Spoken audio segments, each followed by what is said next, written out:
오늘 우리가 읽은 이 본문 이야기는 정말 쉽게 이해가 되지 않는 내용들입니다. 그리고 이 본문 이야기를 살펴보면 정말 참 좀 말이 되지 않는다 이런 생각이 들기도 하고 참 쉽게 받아들이기가 어려운 그런 내용들로 되어져 있습니다. 예수님께서 말씀하신 이 비유로서 어떤 한 주인이, 오늘 본문에 보면 부자라고 그랬어요. 어떤 부자 주인이 큰 비즈니스를 경영하는데 이제 한 청직이 그 모든 일을 다 맡겨놓고 멀리 떠나게 됩니다. 그런데 세월이 어느 정도 흘러서 들려오는 소식이 하면 그 모든 것을 맡겨놓고 간 그 청지기가 그만 주인에 대한 충성심이 사라져버린과 동시에 그만 회사의 모든 그 재물을 낭비한다, 그런 소식이 들려오는 것입니다. 그러자 이 주인이 그 청직에게 최후가 아니고 해고 통지를 보내게 됩니다. 더 이상 이제 할 일이 없다. 너는 계산을 하고 이 회사에 손을 떼고 떠나라. 그런 최후 통첩을 하게 됩니다. 자, 그러자 이 청지기는 가만히 생각해 보니까 이게 보통 문제가 아니거든요. 지금까지 몸담았던 이 기업을 떠나게 되면, 쫓겨나게 되면 내가 무엇을 하고 먹고 사나, 참 걱정이 말이 아닙니다. 그래서 오늘 본문 3절에 보시면 이렇게 독백을 하고 있습니다. 청지기가 속으로 이르되 주인이 내 직분을 빼앗으니 내가 무엇을 할꼬, 땅을 파자니 힘이 없고 빌어먹자니 부끄럽구나. 정말 충분히 이해가는 독백입니다. 그래서 청지기는 머리를 굴리기 시작합니다. 내가 돈을 빌려준 사람들에게 그 빚을 좀 탕감을 해주면 내가 나중에 회사에서 쫓겨나더라도 그 사람들이 나를 고맙게 여기고 좀 도와주지 않겠나, 이런 생각을 가지게 됩니다. 그래서 아마 여러 사람들에게 돈을 빌려준 것 같은데 그 중에서 두 사람을 불러서 이런 이야기를 합니다. 당신이 우리 회사에 기름 100마를 빚지 않았냐고, 그러면서 자기가 가지고 보관하고 있던 그 증서를, 차용 증서를 꺼내가지고 찢어버리고는 이 100말 대신에 50말로 고쳐 쓰라고, 그렇게 50말을 탕감을 해주게 됩니다.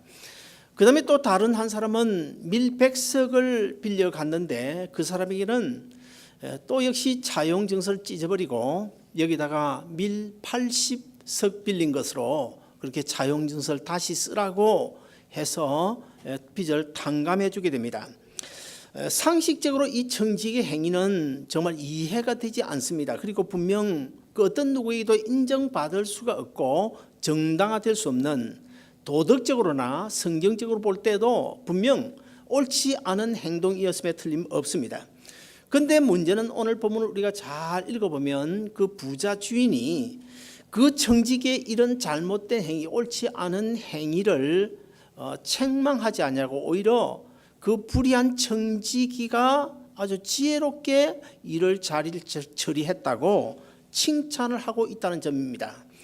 정말 이해가 되지 않죠. 요즘 같으면은 검찰에 고발을 당하고 잡혀가서 공금을 횡령한 것이니까 징역을 가야 될 정도로 정말 나쁜 짓을 한 것인데, 그러면 왜 주인이 그 빚을 탕감해 줬을까? 탕감해 준 그 청지기를 칭찬했을까? 여기서 우리가 한 가지 오해하지 말아야 될 것은, 불의한 청지기가 지혜로운 일을 했다고 한 사람은 바로 예수님이 아니고 예수님의 비유 중에 나오는 주인이었다는 사실을 우리가 꼭 명심해야 될 필요가 있습니다. 그리고 그 부자 주인 역시 청지기가 자기 눈을 속이고 옳지 않은 일을 행한 그 행위를 잘했다고 칭찬한 것이 아니라는 것입니다. 그럼 무엇을 칭찬했을까요? 그 청지기가 회사 돈을 빼돌린 것은 분명 잘못한 것임에 틀림없는데, 그러나 그 청지기가 회사를 그만두게 될 때 나중에 어떻게 살아야 되나, 그래서 미래를 위해서, 미래를 대비해서 지혜롭게 처신을 했다, 그 지혜를 지금 칭찬하고 있는 것입니다. 그러면 이 청지기의 지혜가 어떤 것입니까? 자기가 회사에서 쫓겨날 쫓겨나고 난 뒤에 그 미래를 대비해서 나중에 탕감해 준 그 사람들로부터 어쩌면 도움을 받지 않을까 이런 생각을 한 그 지혜를 지금 주인이 칭찬을 하고 있는 것입니다. 이런 비유를 들면서 예수님께서 오늘 본문 8절에 보시면 이렇게 말씀하고 있습니다. 우리 같이 한번 읽어보실까요? 본문 8절입니다. 시작. 주인이 이 옳지 않은 청지기가 이를 지혜롭게 하였으므로 칭찬하였으니 이 시대의 아들들이 자기 시대에 있어서는 빛의 아들들보다 더 지혜로우니라. 자, 그런데 여기 말씀에 보면 한 세 가지 이야기가 나오는데, 첫째 하나는 이 주인 역시도 이 옳지 않은 청지기라고 이야기하고 있어요. 그러므로 그 청지기가 회사 돈을 빼돌린 그 자체는 분명 나쁘다는 사실을 분명히 여기서 명시를 하고 있고, 그 다음에 이제 나쁜 일을 하기는 했는데 자기 그 장래 미래를 대비해서 아주 지혜롭게 처신했다고 지금 칭찬을 하고 있습니다. 그리고 그 다음에 보면 이 세대의 아들들이라고 말해요. 이 세대가 무엇일까요? 바로 교회 밖에 있는 예수 믿지 않는 불신자들을 가리키고 있습니다. 그리고 또 그 불신자들이 오늘 본문 그 다음에 보면 자기 시대에 있어서는 빛의 아들들, 예수 믿지 않는 사람들보다 훨씬 더 지혜롭게 했다. 그것을 지금 말씀을 하고 있습니다. 여기서 빛의 아들들보다 더 지혜롭다. 무슨 뜻일까요? 어떤 면에서는 세상의 불신자들이 예수 믿는 우리 성도들보다 훨씬 더 지혜롭게 살아간다. 그런 이야기입니다. 그렇습니다. 세상 사람들은 이 땅의 삶이 잠깐뿐인 줄 몰라요. 한 7, 80년 지나고 나면 새로운 세상이 도래할 것을 전혀 모르고 이 세상이 전부인 줄로 착각하면서 살아가고 있습니다. 그러면 여기서 보면 여기 자기 시대에 있어서는 빛의 아들들보다 오히려 더 지혜로웠다. 자기 시대에 있어서는 무슨 뜻일까요? 이 세상이 전부라고 생각하는 그들의 인생에 있어서는 그들이 아주 지혜롭게 했다는 것입니다. 그들은 내세를 모르고 이 세상뿐인 걸로 착각하고 살기 때문에 이 세상이 전부라고 생각하는 그 삶에 있어서, 그 인생에 있어서 지혜롭게 대처를 했다는 것입니다. 자, 그렇다고 한다면 이 말씀 가운데서 우리가 생각해야 될 게 무엇이 있을까요? 세상 사람들은 이 세상이 전부적으로 생각합니다. 그러나 우리는 이 세상이 전부가 아닙니다. 7, 80년이 전부가 아닙니다. 7, 80년, 8, 90년 이 세상 떠나더라도 우리에게 예비되어져 있는 천국이 있다는 사실을 우리가 기억할 때, 세상 사람들은 이 세상이 전부라고 생각하고 그 전부인 세상 안에서 아주 지혜롭게 살아가는데, 너희 예수 믿는 그리스도인들은 세상이 전부가 아니지 않느냐? 이 세상을 떠나서도 영원한 세계가 준비되어져 있는데 그 영원한 세계에 대해서 어떻게 너희가 지혜롭게 미래를 대처하지 못하고 살아가느냐? 지금 그것을 우리 주님이 말씀하고 있는 것입니다. 충청남도 부여군에 어떤 동네 교회가 있었는데 그 교회 장로님께서 이제 여름 장마철에 비가 많이 오니까 그 비를 맞으면서 교회를 걸어가고 있었습니다. 그걸 한참 걸어가고 있는데 그 동네 면장이 그 장로님을 보고 인사를 한 뒤 이렇게 물었습니다. 아니, 이 비가 오는데 지금 어디를 가고 계십니까? 그랬더니 그 장로님이 비가 오기 때문에 혹시나 교회 문이 잘 닫혔나 그것을 좀 또 알아보고, 그리고 또 혹시 천정에 비가 새지는 않을까 그것을 내가 좀 살펴보기 위해서 지금 교회를 가고 있습니다. 그런 대답을 했어요. 그러자 그 면장이 하는 이야기가, 이렇게 수고를 하시면 월급은 얼마나 받습니까? 그랬대요. 우리 교회 장로님들 어떻습니까? 장로님들 월급 얼마나 받으십니까? 지난 한 해 너무너무 수고 많이 하셨는데 얼마나 받으세요? 세상 사람들이 볼 때는 얼마나 어리석습니까? 얼마나 미련해 보일까요? 쓸데없이 시간 낭비하고 몸 바치고 마음 바치고 물질 갖다 바치고, 우리 집 냉장고는 텅텅 비어 있는데도 불구하고 구제하고 선교한다고 얼마나 참 우리가 열심히 살아오는데 세상 사람들이 볼 때는 얼마나 어리석은 짓입니까? 얼마나 미련한 짓입니까? 저는 간혹 이런 생각을 해봅니다. 만약 우리 아름다운 동산교회 지난 1년 동안도 정말 각 분야에서 많은 수고를 감당했는데, 만약에 나중에 우리에게 부활이 없다면 어떻게 될까? 우리를 위해 예비된 천국이 없다면 어떻게 될까? 영생이 없다면 어떻게 될까? 주님이 이 세상에 오시지 않으면 어떻게 될까? 이 세상이 7, 80년으로 끝나고 모든 것이 끝나고 그것밖에 없다면 어떻게 될까? 그럼 정말 불쌍한 사람이 바로 우리들이겠죠. 정말 미련하게 사는 사람들이 바로 우리들이겠죠. 그래서 사도 바울이 뭐라고 말씀했습니까? 고린도전서 15장 19절에 보시면 이렇게 말씀하고 있는데 우리 같이 읽어보실까요? 고린도전서 15장 19절 같이 봉독합니다. 시작. 만일 그리스도 안에서 우리가 바라는 것이 다만 이 세상의 삶뿐이면 모든 사람 가운데 우리가 더욱 불쌍한 자이리라. 맞죠? 저기 사도 바울이 말씀하는 것처럼 만약의 경우에 우리의 삶이 이 세상 한 7, 80년 뿐이라면 얼마나 불쌍한 사람이 되겠느냐. 그러나 그것이 아니라는 것입니다. 성경은 여기저기 수없이 많은 것을 통하여 우리에게 분명히 약속하고 있습니다. 우리의 이 세상의 삶 이후에도 영원한 천국과 지옥이 있다는 사실을 우리에게 분명히 밝혀주고 약속하고 있기 때문에 우리가 결코 미련한 짓 하고 있지 않다는 것입니다. 어리석은 짓 하고 있지 않다는 것입니다. 그렇습니다. 내세에 소망이 없다면 세상 사람들 눈에는 우리가 정말 미련해 보이고 어리석은 사람이 될 수밖에 없을 것인데 여러분, 그러면 우리가 잘못 믿고 있는 것일까요? 우리가 정말 미련한 짓 하고 있는 것일까요? 아니지 않습니까? 우리는 세상 사람들이 알지 못하는 크고 비밀한 하늘나라의 일들을 우리가 알고 있습니다. 우리는 세상 사람들이 소유하고 있지 않은 예수 그리스도의 생명을 소유하고 있습니다. 영원한 천국의 소망을 가지고 있기 때문에 결코 미련한 짓이 아니요 어리석은 삶이 아니라는 사실을 끝까지 믿고 승리한 여러분 되시기를 주의 이름으로 축원합니다. 청지기는 자기에게 사업을 맡기고 멀리 떠난 주인을 그만 까마득하게 잊어버리고 살았습니다. 청지기는 자기가 주인인 줄로 착각을 하고 지금 살고 있습니다. 그래서 흥청망청 많은 돈을 낭비를 하고 있습니다. 그러다가 어느 날 주인의 해고 통지를 받고 그 때에야 그 청지기는 내 인생의 주인이 내가 아니고 따로 있었구나 하는 것을 깨닫게 되었습니다.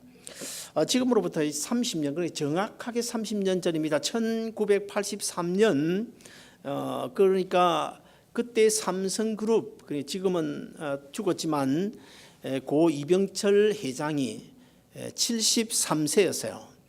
1983년 73세인 이병철 회장이 애플의 창업자인 스티브 잡스를 한국으로 초대했어요. 그때 스티브 잡스가 28살밖에 되지 않는 아주 젊은 사람이었어요. 왜 그분을 서울 삼성 본사로 초청을 했는가 하면 삼성이 반도체 사업을 시작하기 위해서 세계 컴퓨터 최고의 천재인 스티브 잡스를 도움을 받기 위해서 초청을 한 것입니다. 사실 그런 이후에 지금 한 30년이 지났지만은 지금 와서 삼성과 애플이 세계 경제를 지금 어느 정도 선도를 하고 있지 않습니까? 먼 미래를 내다보고 이 젊은 친구, 그러니까 스티브 잡스를 불러다가 반도체 사업을 하겠다. 그래서 그 젊은 스티브 잡스 친구를 이제 사귄 것은 정말 훌륭한 일이었죠. 정말 지혜로운 일이었습니다. 그리고 이병철 씨와 이 스티브 잡스 모두 다 정말 이 세상을 위해서는 아주 지혜로운 사람이었습니다. 그러나 그 두 사람 이 땅에서의 삶은 아주 지혜롭게 살았는데 이 땅에서의 미래는 잘 준비를 했는데 내세는 준비를 하지 못했어요. 그들 중 한 사람인 이병철 씨는 그로부터 4년 지난 77세에 죽고 말고, 그리고 스티브 잡스도 55세에 죽고 말았습니다. 그런데 오늘 아침에 일부에 맞추나 어떤 분이 뭐 그러더라고요. 77세, 55세. 흔히 뭐 그러지 않습니까? 하투 칠 때 보면 775, 뭐 7땡, 5땡, 뭐 참 어쨌든 간에 두 사람 다 한 사람은 7땡이 죽고 한 사람은 5땡이 죽었는데 세상을 위해서는 참 미래를 참 잘 대비했다 그렇게 생각해서 내세를 위해서는 전혀 대비를 하지 못한 어리석은 사람들이었습니다. 73세 이병철 씨가 새파란 젊은이 28세 스티브 잡스를 한국까지 초청해서 친구로 사귄 것은 정말 지혜로운 일이었음에 틀림없습니다. 그러나 이병철 씨가 정말 지혜로웠다면 그가 죽은 4년 후에 죽음 이후에 내세까지 준비했어야 옳았습니다. 1987년 11월 19일이었습니다. 죽음을 앞둔 이병철 씨가 병원에 이제 누워서 임종 직전에 있는데 갑자기 내세에 대한 불안이 온 거예요. 그래서 이제 갑자기 목사를 좀 데리고 오라고. 그래서 목사를 이제 비서들이 가가지고 막 급하게 목사를 데려갔는데 아마 제 생각에는 높은 뜻 숭이 교회라고 그 교회 김동호 목사 아닌가 그런 생각이 되집니다. 왜냐하면 그 전에 이미 벌써 이병철 씨가 김동호 목사를 만나서 24가지 성경의 문제점을 가지고 질문을 한 적이 있습니다. 그 질문의 내용들을 제가 살펴보니까 뭐 천국에 관한 여러 가지 질문들이 있는데 살펴보니까 그 목사님이 좀 더 아주 신랄하게 좀 파헤쳐가지고 아주 그때 그 만남을 통해서 완전히 거꾸로 들어야 되는데 조금 부족하지 않았나 그런 생각이 들었습니다. 제가 질문과 답을 제가 봤거든요. 그런데 이제 그로부터 세월이 지나서 결국 이제 77세에 죽음을 앞두고 그 목사님이 아마 생각이 났던 것 같아요. 그래서 모시고 오라고. 그래서 그 목사님이 막 비서들이해서 막 지금 차를 타고 가고 있는데 안타깝게도 병원에 도착하기 전에 이병철 씨가 그만 죽었다는 것 아닙니까? 얼마나 안타까운 일입니까? 사실 뭐 큰 재벌로 이름은 남겼고 또 자손들에게 많은 돈은 남겼지만은 그렇게 죽고 지옥 가면 그 무슨 소용이 있나요? 예수님은 오늘 본문 9절에서 분명하게 말씀하고 계십니다. 불의의 재물로 친구를 사귀라. 그리하면 그 재물이 없어질 때에 그들이 너희를 영주할 처소로 영접하리라. 사랑하는 여러분, 이 재물이라고 하는 것은 언젠가는 또 없어집니다. 언젠가는 내 손을 떠날 수밖에 없습니다. 재물도 떠나고 권력도 떠나고 떠날 수밖에 없어요. 그러나 우리가 한 가지 알아야 될 것은 이 재물이 나쁜 것은 아닙니다. 돈이 나쁜 것은 아닙니다. 그래서 저도 우리 교회 성도들이 정말 돈 좀 많이 벌었으면 좋겠어요. 그래서 우리 교인들 사업도 잘 되게 해달라고 기도하고 직장도 잘 되게 해달라고 기도하고 있는데요. 물질이 필요하고 물질 나쁜 건 아니고 분명 물질 좋은 것임에도 불구하고 그러나 이 불의한 재물, 오늘 본문에서 이야기하는 이 불의한 재물이 어떤 물질일까요? 하나님과 상관없이 쓰여지는 물질, 그걸 가리켜서 불의한 재물이라고 오늘 본문은 말씀하고 있어요. 우리가 경험하는 이 시간이라는 것도 불의한 시간, 의미 없는 시간이 있습니다. 시간은 두 가지가 있는데 본래 그 원어의 뜻을 살펴보면 하나님과 상관없이 사용되어지고 흘러가고 있는 시간을 가리켜서 크로노스라고 합니다. 크로노스 시간이라고 해요. 이것은 아무리 긴 세월이라도 전혀 의미가 없는, 전혀 값어치가 없는 세월이에요. 시간이에요. 그러나 반면에 하나님과 관계를 맺으면서 하나님과 관계 속에서 흘러가고 있는 시간, 오늘 우리가 나와서 예배드리는 시간, 주님 사랑하고 주님 섬기고 하나님의 교회를 해서 봉사하는 시간, 이런 시간을 가리켜서 뭐라고 하냐면 카이로스의 시간이라고 그래요. 이 카이로스의 시간은 정말 값진 시간, 정말 귀한 시간, 물질도 하나님과 상관없이 쓰여지고 있는 시간, 그것은 불의한 재물인가 동시에 재물이지만 주님을 위해서 주님과 관계를 맺으면서 사용되어지고 있는 이 재물은 결코 불의한 재물이 아니요 아주 귀한 재물이라는 사실을 우리가 염두에 둘 필요가 있습니다. 그런데 문제는 오늘 본문에서 이 불의한 재물로 친구를 사귀라. 그러면 그 친구가 너로 하여금 영원한 하나님 나라로 인도하게 될 것이다. 이해가 안 되죠. 정말 이해가 어렵습니다. 그러면 우리가 사귀게 될 친구는 누굴까요? 오늘 본문에서 이야기한 우리가 사귀게 될 친구가 무엇일까요? 두 가지 친구가 있습니다. 첫째 하나는 바로 예수님이십니다. 예수님을 우리가 친구로 사귀게 돼요. 그 다음에 두 번째는 예수님께서 우리에게 붙여진 우리 주위에 가난하고 병들고 헐벗고 굶주린 자, 감옥에 갇힌 이들, 연약한 자, 작은 자, 이들이 바로 우리가 사귀게 될 친구들인데 우리 교회 이 게이트가 있는데 저 뒤에 게이트를 완전히 전세 내놓은 사람이 한 사람이 있어요. 홈리스 한 사람이 있는데 1년 12달 여기서 우리 교회 완전 전세 냈어요. 그런데 그분이 참 너무 안 됐잖아요. 그래서 작년 성탄절에 제가 그 담요를 하나 더 줬거든요. 담요를.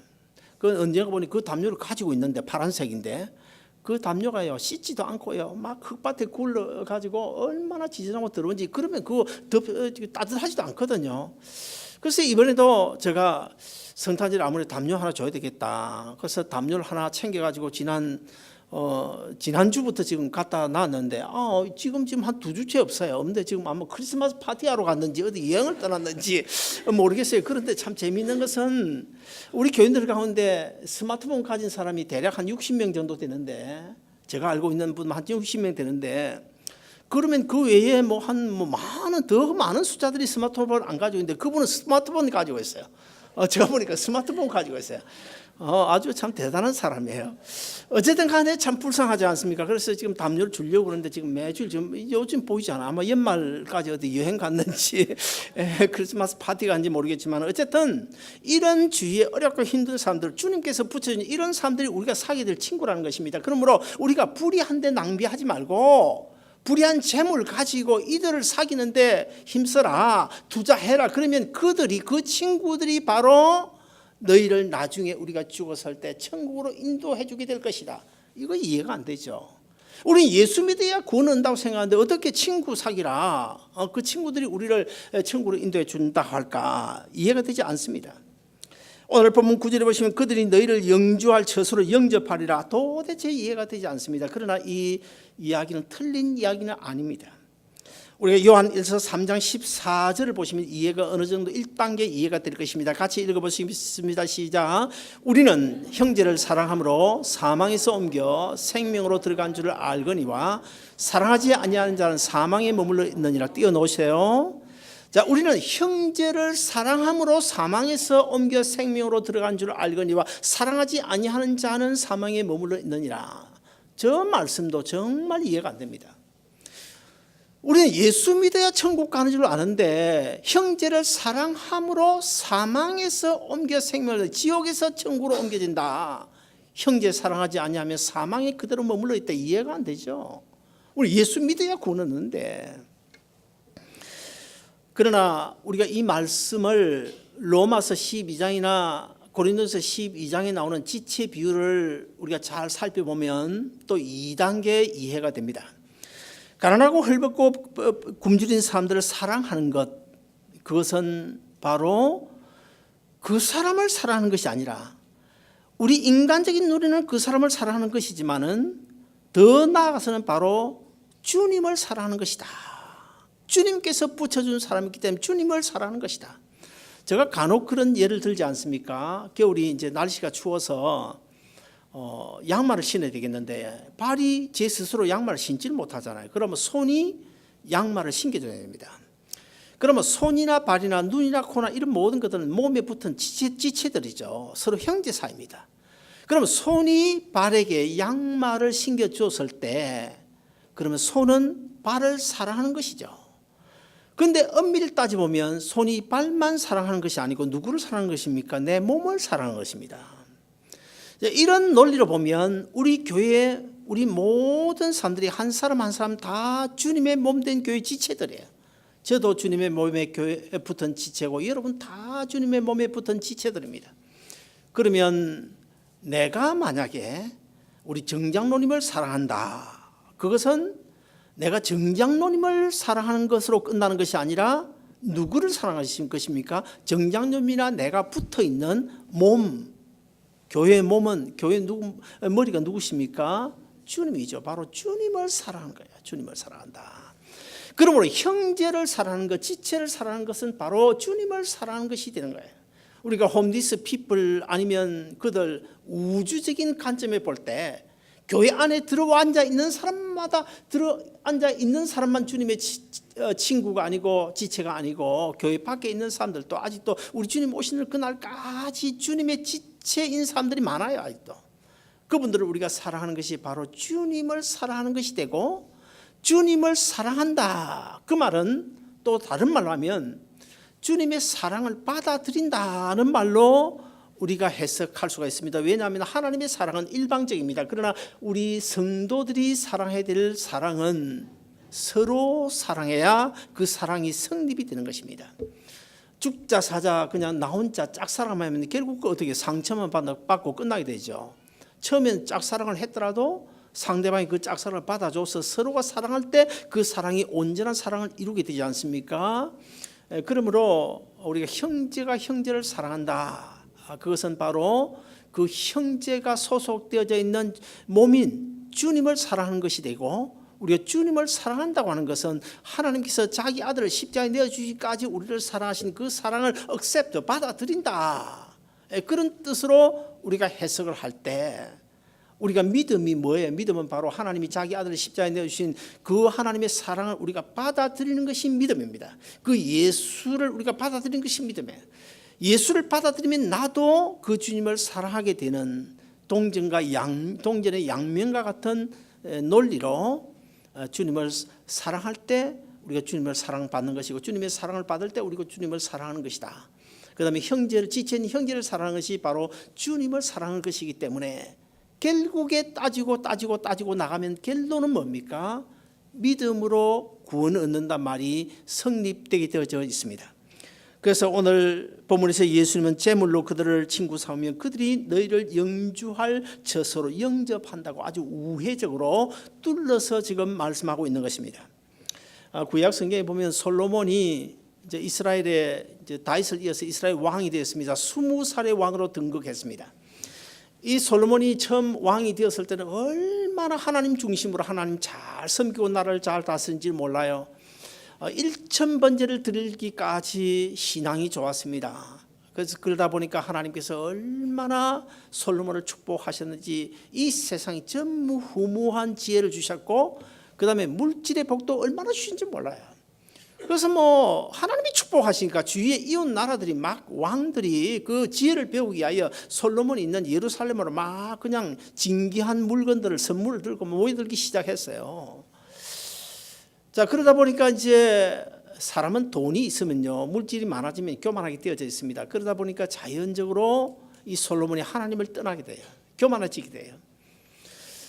금그릇에 밥 담아 먹고 금술잔에 술 마시고, 마누라가 몇 명입니까? 마누라가 700명이요.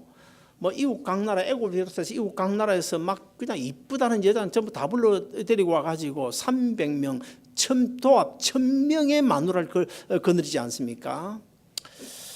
저는 그 생각을 하면서 이런 생각도 들었어요. 만약에 우리 아름다운 동산교회 성도들 가운데 만약에 세계 각국에서 미인들 모아가지고 1000명의 마누라를 줬다 그러면 아마 바빠서 교회 올 사람이 있겠나 그런 생각 들지만, 아무튼 간에 우리가 초심을 잃지 않아야 돼요. 초심. 근데 그 솔로몬이 결국 일평생 하나님을 떠나 허랑방탕하게 살다가 마지막 인생 말년에 가서 그가 뭐라고 고백합니까? 전도서에 이렇게 고백하고 있어요. 모든 일의 결국을 내가 들었노니 보았노니 결국 하나님 경외하는 그것이 최고다. 그래서 어떤 신학자들은 이 솔로몬이 아마 구원 얻지 못했다고 주장하는 사람들이 있지만은, 그러나 저는 그 말씀을 볼 때 솔로몬은 마지막에 회개하고 돌아와서 구원 얻었다고 보고 있습니다. 인생 말년에 하나님께서 이 솔로몬에게, 솔로몬아 이제 너도 그만 이 지구를 떠날 때가 되었구나 라고 하는 이 하나님의 음성을 솔로몬이 듣고, 그때야 그 청천벽력 같은 그 소리 한마디에 그만 정신이 번쩍 들어가지고, 아이고 내 인생 내가 주인인 줄 알았더니 결국 내 인생 내가 주인이 아니고 주인이 따로 있었구나 하고 깨달았다는 거예요. 우리는 이 참 정말 어려운 시대, 피리를 불어도 춤추지 않는 시대, 애곡하여도 함께 울어주지 않는 시대, 천기는 분별하면서도 우리 주님 오실 그때는 전혀 신경 쓰지 않는 시대, 정말 무감각한 이런 시대를 살아가고 있는데요. 그러나 사랑하는 여러분, 우리가 꼭 기억해야 될 것은 멀지 않은 장래, 솔로몬처럼 내 인생의 결산 때가 온다는 거예요. 내 인생에도 결산의 때가 있다는 사실을 우리가 꼭 기억하고 살아가야 될 것입니다. 이제 주 2013년 한 해도 다 점으로써 오늘이 1년 52주 마지막 송년주일입니다. 어떻습니까, 여러분? 여러분 지난 연초에 하나님 앞에 다짐하고 결심했던 일, 간절히 소원했던 일, 금년은 이런 꼭 이루어야지, 그런 일들이 다 이루어졌습니까? 강집사야, 여기 강집사 없죠? 고건사도 없을까? 있으면 혹시 상처받을지 모르니까. 그래서 또 그 다음에 또 내 이름을 여가 최목사야, 너도 이제 이 지구상에서 떠날 때가 되었으니 나와 결산하자. 저는 많은 사람들 보지 않습니까? 많은 사람들 일평생 지 마음대로 살다가 세상 좋아서 세상 것 움켜쥐고 살다가 마지막 어느 날인가 예기치 않은 뭐 가난 말기 아니면 어떤 교통사고, 뭐 그거 누가 합니까? 아무도 몰라요. 어느 날 그거 하나 딱 그러니까 사형 선고 받으면 그때는 아이고야, 그때는 이제 깨닫게 돼요. 그때는 내 인생의 주인이 내가 아니구나, 내가 잘못 살아왔구나. 이런 사람 제가 한두 사람 본 게 아닙니다. 마지막에는 결국 믿음 있는 사람은 다 후회해요. 믿음 있는 사람, 아예 믿음 없고 예수 밖에 있는 사람, 지옥 가야 될 사람, 하나님의 뜻에 없는 사람, 하나님께 선택받지 않은 사람은 그거 몰라요. 그냥 죽어요. 모르고 죽어요, 끝까지. 그러나 하나님의 자녀는 마지막에 반드시 후회하게 됩니다. 반드시 깨닫게 됩니다. 반드시 그냥 통곡하게 됩니다. 사랑하는 여러분, 부른간 다시 오실 주님 앞에 우리가 어여시 바로 서야 되겠는데, 주님 앞에 서고 보니까 어여시 바로 설 수가 없어. 반짝반짝 빛나는 그 주님 앞에 주님 얼굴을 바로 쳐다보고 설 수가 없어. 그래서 복음서에 보면 이렇게 후회하잖아요. 사나 바야 제발 날 가리어 다오. 무슨 말입니까? 사나 제발 나를 좀 덮쳐버려라. 바야 나를 가려서 주님 영광스러운 주님 얼굴 좀 피하게 해달라. 내가 도저히 부끄러워서 주님 앞에 바로 설 수가 없다. 이렇게 슬피 울며 이를 갈 그때가 온다는 거예요. 사랑하는 여러분, 아무쪼록 주 2013년 한 해 송년주일을 맞이하면서 새로운 한 해, 이제 오는 화요일 저녁에 우리가 새로운 한 해 맞이하게 될 때인데, 이 시간 우리가 지나온 삶 가운데 주님 앞에 잘못 살아온 것 하나님 앞에 철저히 회개하고 또다시 하나님, 내년 한 해 정말 잘 살겠습니다 다짐하고 결단하는 여러분 모두 되시기를 주님의 이름으로 축원드립니다.